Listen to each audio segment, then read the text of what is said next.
বন্ধুরা, আমি ব্যারাকপুরের উদ্দেশ্যে রওনা হলাম, কারণ ভাগ্নের ওষুধ নিয়ে যেতে হবে। এই কারণে ব্যারাকপুরে যাওয়া।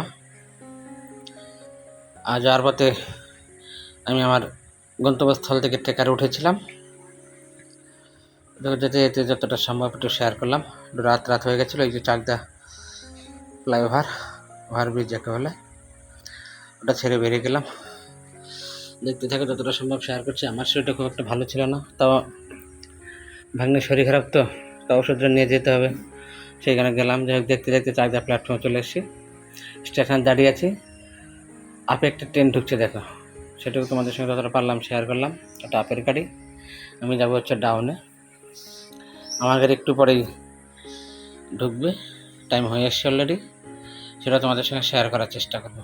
এই দেখো, দেখতে দেখতে বলতেই আমার গাড়ি ঢুকে গেছে। দেখো, বৃষ্টিও পড়ছে, দেখতে পাচ্ছ বন্ধুরা, আলোতে বৃষ্টি পড়ছিল। ট্রেনে উঠে পড়লাম।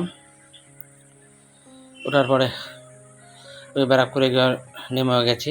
ব্যারাকপুরে নামার পরে ওভারব্রিজ পার হয়ে প্ল্যাটফর্ম দিয়ে হাঁটছি। দেখো, প্ল্যাটফর্ম থেকে স্টেশন থেকে বেরিয়ে প্ল্যাটফর্ম দিয়ে হেঁটে বেরিয়ে গিয়ে সামনে টোটো দাঁড়িয়েছিল। ওই দেখো, টোটোতে উঠে গেছি। তারপর বাকি আর কিছু তোমাদের সঙ্গে শেয়ার করতে পারিনি, শরীরটা ভালো ছিল না। তারপর দিন সকালবেলা ওখান থেকে বেরিয়ে চলে এলাম আবার ব্যারাকপুর স্টেশনে দিনের বেলা। তখন এই দেখো, আমি আবার এখান থেকে আপের গাড়ি ধরবো। আপের গাড়ি ধরে আমি বাড়ির দিকে রওনা হবো। কিন্তু ওই দিন আমি বাড়ি আসিনি।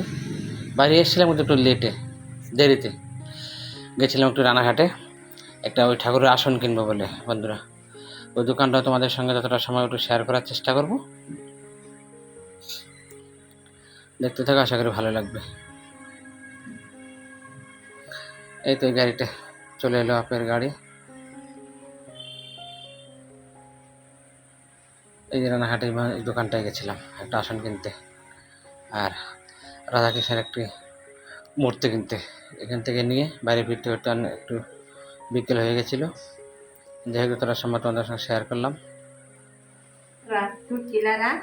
আর কচি ডাঁটা দিয়ে, আলু দিয়ে, ঝিঙ্গা দিয়ে একটা চচ্চড়ি, আর বেগুন তরকারি ছোটো মাছ দিয়ে, তেঁতুল দিয়ে।